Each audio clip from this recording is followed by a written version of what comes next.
Does Dimension Apple exist? We're going to talk about it today and the history of Apple marketing and the fake text that they use and what Apple's ideal version of reality looks like and whether that's a sinister thing or it's okay. You might want to listen to people who think it's fine, and you might want to listen to sensible people like John and myself. So good luck, and let's know what you think in the comments.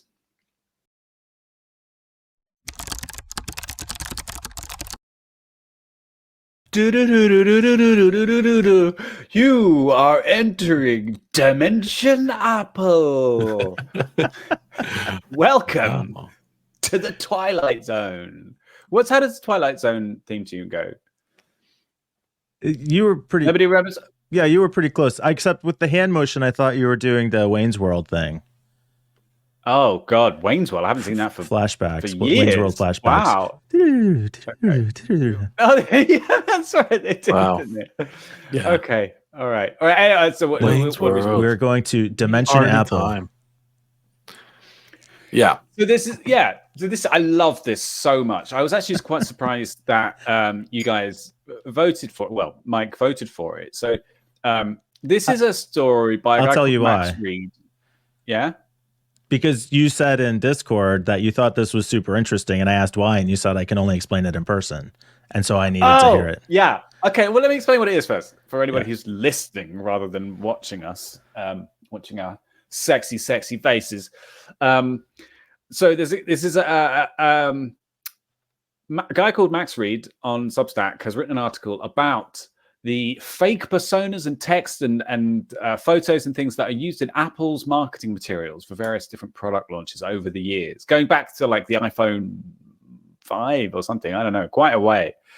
And he sort of looks at the kind of example messages that they have, which are a lot of people going on trips and sharing photos, very, very well taken photos, having birthday, organizing a lot of surprise birthday parties and road trips, about, gourmet restaurants,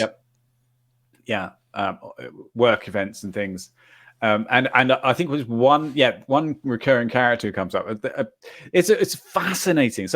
So my reaction to this was a bit different to Mike's. I originally put this in I think I was going to put it in our general channel, which Should is I not say like my reaction? Yeah, go on. So my reaction, it almost sounded critical. Like you shared this and it almost sounded a little critical, or like, why would they do this? And I thought, well, they're crafting marketing conversations to highlight their products. It's the least surprising thing in the world. What's even the controversy? Yeah. It's not so my reaction at the time was that this is Apple's ideal. This is what Apple wants us to be, who they want us to be. So and I can't remember the exact conversation that we had, but wait, let me see if I can find it. This is on our Discord server, by the way, guys. You should come and join us on there because we do actually have a lot of fun. Our subscribers get special discounts to Discord as well. So click subscribe and you'll get free access to Discord. Free access. Free. It'll just cost you your soul. Yeah, and you have to accept Discord's privacy policy. But hey, that's fine. We all did it. I'm trying to find our discussion. Yeah, it's okay. You said this is what Apple wants us to be, and I said Apple wants us to be paying customers and nothing else, so they give us the best possible face of their product. Okay. Yeah, I found it now. So it's a real insight into how Apple wants us to be, and so for me, it was like, this is how Apple would like the whole world to be. They'd like everybody to be happy, smiling, diverse, but like well off, able to afford their devices, and we're all simultaneously going on great trips to like the beach and to beautiful scenes and everything. But it's such a fake. I mean, obviously, it's marketing material. But it's quite consistent through the years about, oh, hey, June, just organizing James's surprise party. You think you can make it? Oh, yeah. It's so bland and horrible. Like that, it feels like that's what they want the world to be like. Why is that your conclusion, that that's how they want the world to be? Because those are the kind of people that will buy their shit. That's why. I mean, I like Apple stuff, so I'd like to be a bland, middle-aged white guy Oh, wait, here we go. Mission My dream accomplished. has become true. Yeah, I just need to get myself an iPhone. That's the only thing, right? Yeah, it's all very nice and cheery and quite American, I think. No offense. Actually, no, wait. If you take offense, I don't think I have a problem with that if you did. But anyway, yeah, that's how I felt. That's how it felt to me. I don't think they care that much. This is okay. This is quite. Well, maybe, yeah, but they want us to be like that so that they can sell phones. So I love this quote from it. Does Dimension Apple exist? For a long time, I've enjoyed the stilted, improbable cheeriness of fake Apple texts for their extreme distance from my own texting habits and experiences. As my friend Emma put it in our group chat, if any of you texted me like this, I would immediately call your significant others to make sure you hadn't been kidnapped. But in the last year or so, I've realized that Dimension Apple does exist, or at least overlaps with our own, in one very specific place. The WhatsApp groups that the parents at my son's daycare/school create to share information or set up playdates. In these groups, and only in these groups, do I encounter the same kind of earnest helpfulness and baffling ebullience that exists in Dimension Apple. Naturally, I find them totally alienating. And I think I can relate to that. Not that I have kids, but, yeah. It just doesn't, it's not real. It doesn't exist. It's an idealized version of reality in which everybody has an iPhone and everybody's like happily. Literally just defined marketing. Oh, okay. But this is like extreme marketing. Like it's kind of, it's just sort of almost icky. From one of the world's largest corporations? You don't say. Okay, it's not surprising. I'm not saying it's surprising, but I'm also saying that it's kind of a little bit, I don't know. Ugh. It's the jump to, and this is how they want the world to be that I get a little stuck Instagram versus reality. You know Instagram versus reality? Sure, but they're not trying to, is it the same? I mean, they're fluffing up society. But right? that's they're us doing it to ourselves. This is a normal conversation between a couple or two friends. Don't deflect on Apple's behalf, Mike.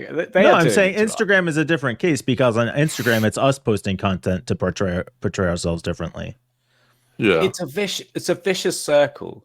They say these devices will make you happy. They'll make you. They will bring with them. There is an implication that they will bring with them wealth and smiles and beautiful people and exotic locations and surprise parties. Yeah. And then when you buy one, you want to make yourself feel like, oh, that wasn't a waste of $2,000 for a thing that I'm going to call people on. So I'm going to go and post that, oh, hey, we're making a surprise party. Got any ideas? That we could do Scrabble vodka this time.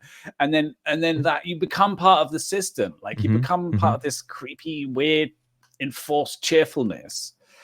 That's where I think that the issue. And you've definitely seen online people like lash out about this with their, I don't even know what to call it, like iPhone supremacism, like where they'll shame you for like not having a blue bubble, right? Like publicly, they'll take a screenshot of your conversation and be like look at this Povo who's running an Android.